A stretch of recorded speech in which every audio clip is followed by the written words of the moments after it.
Good morning, my fellow yogic travelers. I am mighty glad to be alive today, and I hope that you are too.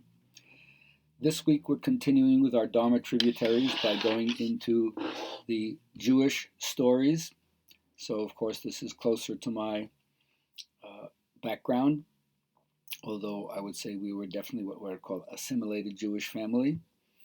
That my immigrant grandparents were definitely defining themselves as Austria-Hungary, Polish, Russian, English, and then the next generation, my parents, define themselves as uh, Austria-Hungary, Romanian, Polish, English, American, and then my generation defined ourselves as American, who happened to also have ethnicity that was Austria-Hungary, Romania, Polish, and English.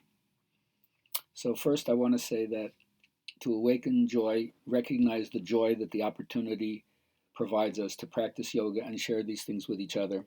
And joy is the motivation for seeking joy. And we do that by choosing what we want to hold in our vibration. And also, we can create that through the practices, but also we have to continue to return or remember that that's what we're about because we can get distracted so easily. And then we have to hold that long enough that the law of attraction can get a foothold on this and bring it to us so we can allow those things to exist in our reality. So part of this is realize that we can create what we want if we understand what it is to build the mental equivalent for it. And that is what gets us in touch with the source of all good. And then we become channels through which it enters into our life, but also becomes a blessing because it then is on the material plane. And then to a greater extent than we normally do, we can mold the way our life is with our free will, with our reason, with our intuition.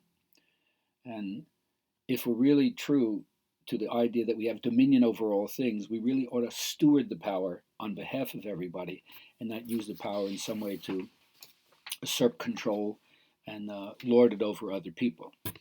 Now, I'm very big on reclaiming lost powers from the inner child or the inner teen or the inner young person, because if you don't look at the old ashes and just always trying to maintain a cheerful countenance instead of realizing that sometimes you got to go nose down right into it, because part of that is the core of who you are, the memories, the things that may have embarrassed you, shamed you, were critical of you, could try to control you, squelched you, pushed you, put you down. You carry a lot of sadness and anger about that. And these reclaiming those lost attributes, it's like you gently have to soak yourself, like you would take a bath, you soak yourself in a nourishing kind of nurture, a cherishing nurture of what you've been through. You understand that. And unless you find how to have safe space, it's very difficult to come out and play. And I'm always making an invitation for people to come out and play. So this whole lesson is being monitored for quality control by the Spiritual Bureau of Truth or bullshit, right? You have to determine. And we owe a debt to tradition in yoga. And just like a tree ring has new growth at the edge, but it's connected to and never disconnected to the inner bark, which has protected the growth of the previous rings. And now that's the thing from which we bounce off or continue to extend ourselves, even though it may seem to be very, very different than what the original tradition was like. Like the American Dharma is not the same as the Hindu Dharma. And then I like to say that I was fortunate enough to study with teachers who had the real ecumenical spirit. So as one of my rabbis says, I'm like a peeping Tom. I'm like a voyeur, right? It's not just to witness the sakshin when you're watching yoga. It's I want to see how other people get it on with God.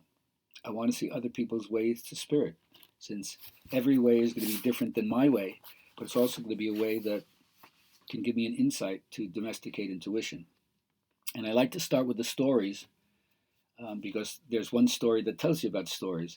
It's like a rabbi is told by his secretary that there are two people ready to visit him. One is a famous entertainer, a raconteur, and the other one is a Torah scholar. So, of course, the secretary says, should I show the Torah scholar in first and afford him the honor rather than the tummeler, the guy who's like the social entertainer? He says, no. Bring in the storyteller first.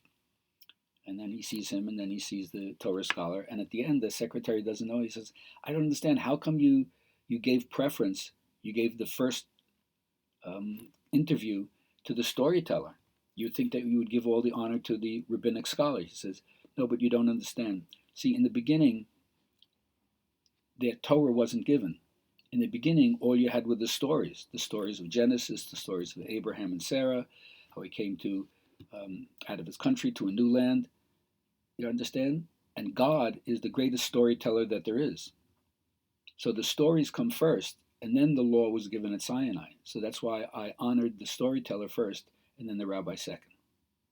So to that end, I'm going to do my little bit with telling you my stories, some of which are funny, and some of which are poignant, and some of which are just deep, and maybe bring a tear to your eye. Anyway, there's a story that in the old days, back in the 1700s, back in Poland, or the land that was sometimes the Ukraine, sometimes Russia, sometimes Poland, the boundaries kind of smudged.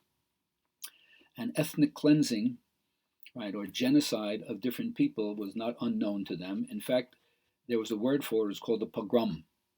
And the pogrom was sometimes acted out by Cossacks, right, the warriors of the steppes, who would get so drunk that they would descend upon a town and just like mercilessly kill everybody.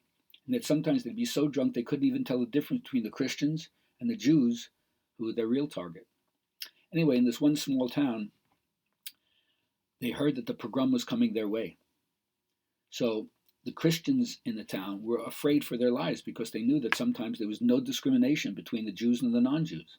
So they went to their priest and they said, listen, Father, we heard the pogrom is coming this way. You have to go and tell the rabbi he and his whole congregation has to leave because we don't want them, we don't want to be mistaken for the Jews and then we get killed ourselves. And the priest was surprised to hear this because he said, the rabbi's not going to want to leave. They've been here as long as we have. This is their home as much as our home. But the people importuned him. And I guess, if you're the shepherd of the flock, you got to do what the flock wants. So they all line up behind the priest and they start walking from their side of the town to the other side because it was kind of ghettoized. And of course, the Jews immediately realize something's up because they see all the people behind the priest. So they get the rabbi and they say, Rabbi, look what's going on. So they line up behind the rabbi and they both walk from opposite sides and they meet in the center. And the rabbi says, yes, what is it, Father? And the priest kind of almost ashamed to say this. I hate to say this, but my people say the pogrom are coming this way. And they're afraid that the Cossacks won't know the difference between the non-Jews and the Jews. So can you leave so that we don't get killed? And the rabbi says, leave? We're not going anywhere. This is our home. And the priest said, I knew you would say that. Well, what do you propose? The rabbi says, well, why don't we have a debate? We'll have a debate, and if I win the debate, we stay. If you win the debate, we'll go. The priest says, all right, that's a great idea, but let's have the debate in silence. The rabbi says, a debate in silence? I never heard of such a thing. But you're my friend. If you want to have the debate in silence, we'll have the debate in silence. So the priest begins, and he goes like this. And the rabbi counters by going like this. Ooh, the priest is shocked by the depth of the answer. So the priest strokes his beard and thinks, holds up 3 fingers. The rabbi immediately counters. He holds up 1 finger. Oh, the priest is like shocked, like he just got like, oh my God, I can't believe that answer. Then the priest thinks for a second, and he takes out an apple, and the rabbi turns around, takes out a loaf of bread. The priest throws up his hands and says, okay, you win the debate. I don't know, maybe I shouldn't have agreed to this because the rabbi's wisdom is like unbelievable. And so both sides split and go back to their own sides, and everybody's shaking their heads and saying, what was going on? What kind of debate was that? So the priest says, unbelievably deep debate. I began the debate by saying to him, God is everywhere. And he comes back and says, God is right here. So I thought for a second, I said, God is in the Trinity. And he says, God is a unity. So I took out the apple, indicating we're here to redeem ourselves from the sins of Adam. And he takes out the loaf of bread, signifying Christ is present in the Eucharist. How can you argue with a man like that? So they're all shaking their heads in disbelief. Meanwhile, back at the Jewish side, they're saying, Rabbi, tell us, what kind of debate is this? Very, very interesting. He starts off by saying, all you Jews got to go. And I say, we're staying right here. And then he said, you got 3 days to leave. And I said, not one Jew is going. And then we both took out lunch. So maybe you'll have to hear some of these stories with a little tongue-in-cheek and not literalize everything. But in the meantime, to hold you over between now and tomorrow, my affirmation for the day, which I like to share, is called the inner artist. Because yoga is an art form, and how we create our lives, not only with the postures and the words we say, the acts that we do, and the thoughts in our prayers that we release. It's a kind of artistry. I am an artist in allowing well-being. I choose and cause what is active in my vibration. I deliberately create. I hold it long enough that the law of attraction gets a foothold on it. Whatever I make my point of attraction summons spirit energy. My positive emotions are indicators of my alignment within. Joy is my motivation for seeking joy, and life gives me this opportunity, and I fulfill the reason for being. Have a great day. We'll see you tomorrow.